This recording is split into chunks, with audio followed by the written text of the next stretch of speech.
I kept the same high-retention intro to outro structure and urgent tone, but I did not carry over the competitor's unsupported claim that the IRS created a brand new 2026 rule specifically targeting seniors and immigrants. The version below is written to preserve the same style while staying aligned with current IRS and USCIS guidance. IRS Form 8938 Instructions, IRS New Immigrants Guidance. If you're a senior, a green card holder, a naturalized citizen, or anyone in the United States with money, income, or accounts connected to another country, there is something incredibly important you need to understand before the 2026 tax season catches you off guard. And no, I'm not talking about some tiny tax adjustment that barely affects anyone. I'm talking about a part of the tax system that has already caused serious problems for people who thought they were doing everything right, simply because they didn't realize what the IRS expects them to report.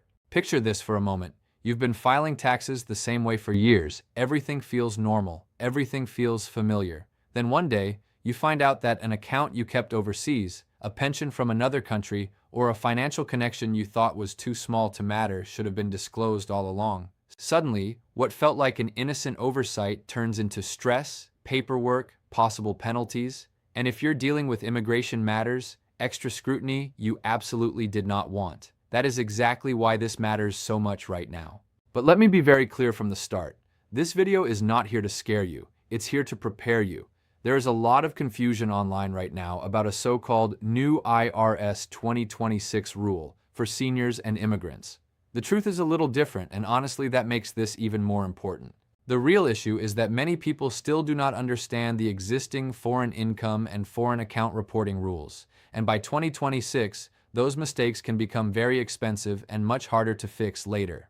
IRS New Immigrants Guidance. Over the next several minutes, I'm going to break this down in plain English. You'll learn what the IRS actually requires, what forms tend to create the biggest problems, why seniors and immigrants often get caught off guard, how tax compliance can affect immigration cases, and most importantly, what you should do now so you don't end up dealing with a nightmare later. By the time we're done, you'll have a much clearer picture of whether any of this applies to you and what steps can protect you moving forward.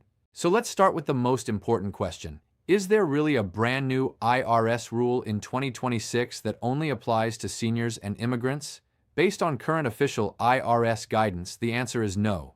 There is no published IRS rule creating special lower Form 8938 thresholds just because someone is over 60 or because someone was not born a U.S. citizen. That part of the viral claim is not supported by the actual IRS instructions. What is real is that U.S. tax residents and citizens can be required to report worldwide income, answer foreign account questions on Schedule B, file an FBAR when foreign accounts go over certain limits, and in some cases file Form 8938 as well. IRS Form 8938 Instructions, Schedule B 2025 FinCEN FBAR. And this is where so many people get tripped up. They assume foreign reporting is only for wealthy investors with huge offshore portfolios. That is simply not true. If you are a U.S. tax resident, the IRS says your worldwide income is generally subject to U.S. tax reporting, and Schedule B asks directly whether you had a financial interest in or signature authority over a foreign account. In other words, this issue is not limited to millionaires. It can affect ordinary retirees, immigrants supporting family abroad, and seniors who still keep modest accounts in their country of origin. IRS New Immigrants Guidance Schedule B 2025. Now let's talk about the two big reporting areas people confuse all the time. First, there's the FBAR, which is filed with FinCEN, not with your tax return. If the aggregate value of your foreign financial accounts exceeds $10,000 at any point during the year, you may need to file it. That threshold is based on the total combined value of all qualifying foreign accounts, not one account by itself. Second, there's Form 8938, which is attached to a tax return and has different thresholds depending on whether you live in the United States or abroad and whether you file jointly or separately. For taxpayers living in the U.S., the standard threshold for many single filers is more than $50,000 at year-end or more than $75,000 at any time during the year. Those are the actual IRS numbers, not the lower figures being repeated in some competitor videos. FinCEN FBAR IRS, comparison of Form 8938 and FBAR. So why do seniors and immigrants hear about this so often? Because these groups are especially likely to have financial ties outside the United States. A senior may receive a pension from another country, keep an old savings account abroad, or still have an interest in inherited family property. An immigrant may maintain a bank account back home, send support to relatives, or keep investments in a country where they once lived and worked. None of that automatically means wrongdoing, but it does mean the chances of accidental noncompliance are higher if those reporting rules were never fully explained. IRS New Immigrants Guidance. This is also the point where immigration concerns come into the conversation. If you are a green card holder or hope to naturalize later, tax compliance matters. USCIS says failure to file required tax returns, failure to pay taxes owed, or inconsistencies in tax records can affect the good moral character analysis. At the same time, USCIS also makes clear that these issues are reviewed case by case. In other words, a simple mistake does not automatically destroy your case, but ignoring the problem can absolutely create delays, questioning, or serious complications. USCIS Good Moral Character. Chapter 5. USCIS Adjudicative Factors. Before we go further, let me pause for one quick second. If this is helping you understand something that was confusing before, take a moment to like this video so more seniors and immigrant families can actually see it. Because the biggest danger here usually isn't fraud, it's silence, confusion, and finding out too late. Now, one detail a lot of people miss is that the foreign account question is not some hidden issue buried in an obscure corner of the tax system. Schedule B for Form 1040 specifically asks whether you had a financial interest in or signature authority over a foreign financial account and whether you may need to file an FBAR. That means many taxpayers are already being asked a direct question that they may not be answering carefully enough. So if someone told you this only starts in 2026, that's not accurate. The real risk in 2026 is continuing to file casually when the rules already exist and the records can be reviewed later. Schedule B, 2025. Another major area of confusion is foreign income. Some people assume that if income was taxed abroad, it doesn't need to be reported in the United States. That assumption can be a costly mistake. The IRS says U.S. tax residents are generally taxed on worldwide income. That can include foreign pensions, foreign interest, certain foreign annuities, and other overseas payments. In some cases, a tax treaty may change how the income is ultimately taxed, but reporting the income and analyzing the treaty are two separate issues. You don't skip disclosure just because another country already withheld tax. IRS New Immigrants Guidance. So what should you do right now? The smartest first step is to make a complete list of every foreign account, pension, policy, or investment that could possibly matter. Not just the accounts you actively use.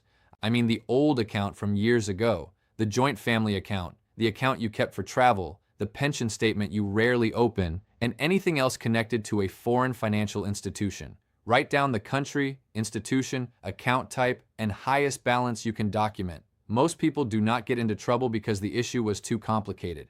They get into trouble because they were disorganized. The second step is to review whether FBAR filings may have been required in past years. If your foreign accounts combined ever exceeded $10,000 during a calendar year, that rule may already have applied. If you discover you missed prior filings, ignoring the issue is usually the worst move. The IRS and related compliance procedures exist for people trying to correct non-willful mistakes, and acting earlier is almost always better than waiting until an application, audit, or government notice forces the issue. IRS FBAR Guidance. The third step is to look at Form 8938 honestly, using the actual IRS thresholds rather than rumors on social media. For many people living in the United States, the thresholds are tied to filing status and residence, not age or immigrant background. If your specified foreign financial assets cross those limits, the form may be required even if you already filed an FBAR, because the two filings are related but not identical. That overlap is one of the biggest sources of confusion, and it's why so many taxpayers think they filed one thing and are fully covered when they are not. IRS Comparison of Form 8938 and FBAR IRS FATCA Summary. The fourth step is especially important for green card holders, naturalized citizens, and anyone planning an immigration filing later. Keep records, save tax returns, account statements, FBAR confirmations, and supporting calculations. USCIS officers look at the totality of circumstances, and being able to show that you corrected an error, paid what you owed, and kept organized documentation can make a huge difference compared with showing up confused and empty-handed. USCIS Adjudicative Factors, USCIS Good Moral Character. Chapter 5. Here's the big takeaway. The real danger is not some secret age-based 2026 IRS law aimed at seniors. The real danger is believing a misleading headline, missing the actual reporting rules that already exist, and then walking into 2026 or 2027 unprepared.